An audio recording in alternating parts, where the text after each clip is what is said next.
Assalamualaikum warahmatullahi wabarakatuh. Alhamdulillahirrabbilalamin. Wassalatu wassalamu ala asrafil anbiya'i wal mursalin Sayyidina Muhammadin wa ala alihi wa sahbihi ajmain, amma ba'du. Sahabat-sahabat separada dua, muslimin wa muslimat yang semoga Allah muliakan dunia dan akhirat.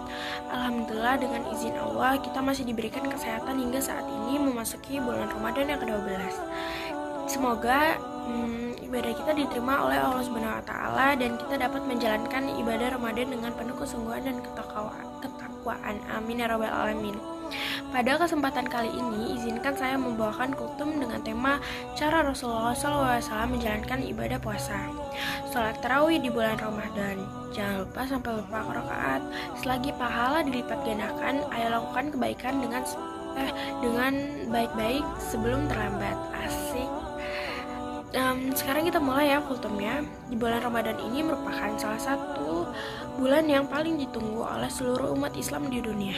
Di dalamnya dianjurkan memperbanyak ibadah karena semua pahala yang dikerjakan akan dilipat gandakan. Salah satu ibadah utama di bulan Ramadan ini adalah harus diperhatikan, yaitu puasa sebulan penuh. Bila dilakukan dengan sempurna akan mendapatkan gelar maupun predikat bertakwa seperti yang dijanjikan oleh Allah Subhanahu wa taala dalam surah Al-Baqarah ayat 183. Untuk menanggapi predikat tersebut, seorang muslim harus berupaya memperhatikan etika dalam menjalankannya, termasuk mengikuti segala anjuran yang diperhatikan Rasulullah SAW dalam hadis-hadisnya. Petunjuk puasa dari Nabi SAW adalah petunjuk yang paling sempurna, paling mengena dalam mencapai maksudnya, serta tips paling mudah menerapkannya bagi segenap jiwa.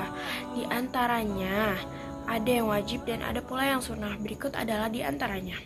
Yang pertama adalah mengakhirnya sahur. Berupaya sedapat mungkin untuk sahur dan menundanya hingga di penghujung waktunya.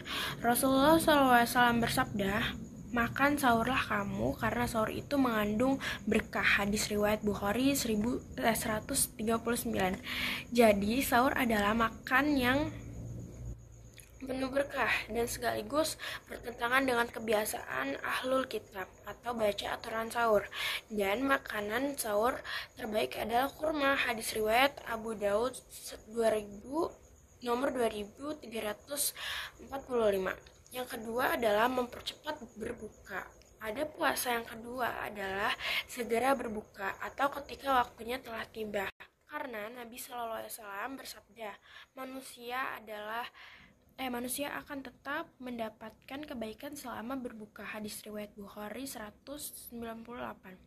Dan buka puasalah dengan makanan rutab atau kurma basah sebagaimana disebutkan dalam hadis Anas. Beliau bersabda, Rasulullah SAW biasanya berbuka puasa sebelum sholat dengan makan rutab ini, dan jika tidak ada rutab maka keringkanlah kurma, dan jika tidak ada kurma kering maka dia meminum airnya beberapa teguk. Hadis riwayat At-Tirmizi nomor 3 ayat 79. Dan setelah berbuka hendaklah membaca bacaan sebagaimana disebutkan dalam hadis Ibnu Umar radhiyallahu anha bahwa Nabi SAW ketika berbuka puasa bersabda, haus akan hilang, urat akan menjadi basah, dan pahala pasti insyaallah. Hadis riwayat Abu Dawud nomor 2 ayat 765. Yang ketiga adalah hindari faras. Selanjutnya dalam menjalankan puasa hendaklah menghindari rafat, karena Nabi SAW bersabda, jika suatu hari salah satu dari kalian berpuasa, maka dia tidak membolehkan melakukan rafat ini. Hadis riwayat Bukhari 1904. Rafat jatuh ke dalam amoralitas. Nabi SAW juga bersabda, barang siapa yang tidak meninggalkan dusta dan terus melakukannya, maka Allah SWT tidak akan mengabaikan orang untuk meninggalkan makan dan minumnya atau puasa ini. Hadis riwayat Bukhari 1903. Dan ada orang yang berpuasa hendaklah meninggalkan segala perbuatan yang harus diharamkan, seperti gosip, kata kotor, dusta, karena perbuatan yang diharamkan itu dapat menghapus semua pahala puasa. Nabi SAW bersabda, berapa banyak orang yang berpuasa, mereka tidak mendapatkan apa-apa dari puasanya kecuali lapar. Hadis riwayat Ibnu Majah nomor 1 ayat 539. Yang keempat ini adalah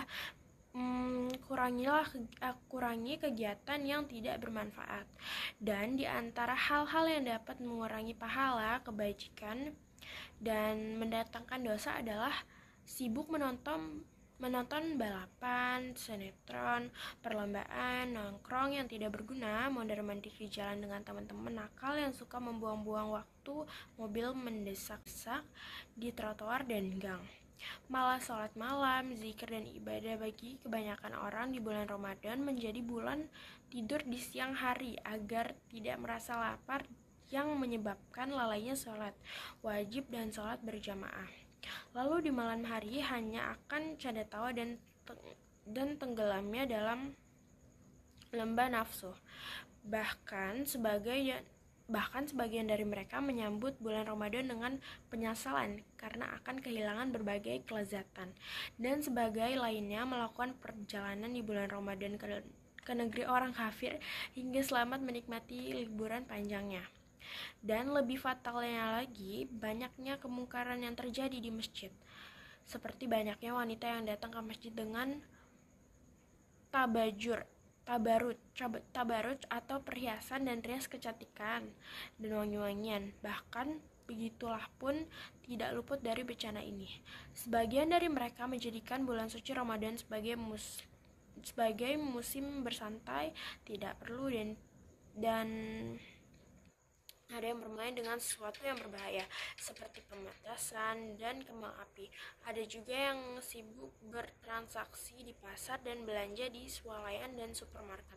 Dan ada juga wanita yang sibuk menjahit baju dan mengoleksi berbagai model baju dan mendandaninya di 10 hari terakhir bulan suci Ramadan ini, yang perlu hari-hari kejayaan Ramadan, sehingga banyak orang yang lalai, tidak punya waktu untuk menunaikan pahala dan kebajikan ini. Yang kelima ada tahan amarah dan emosi.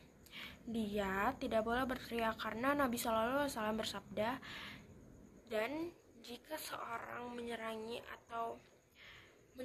atau mengutuknya, maka biarkan dia atau orang yang berpuasa ini mengatakan saya puasa. Hadis riwayat Bukhari nomor 1894. Yang pertama adalah ungkapan saya sedang berpuasa sebagian peringatan bagi dirinya sendiri, dan yang kedua sebagian peringatan bagi lawannya. Orang yang memperhatikan akhlak kebaikannya, orang yang berpuasa akan menemukan kebalikan dari akhlak mulia di atas. Maka wajib bagi kita untuk mengendalikan hawa nafsu sholat malam saat orang istirahat. Hadis riwayat Ahmad dan Ibnu Majah nomor 2137. Dan sabdanya, barang siapa yang berbuka puasa kepada orang yang berpuasa, maka dia mendapatkan pahala sebanyak pahalanya tanpa mengurangi pahala orang yang berpuasa sedikit pun.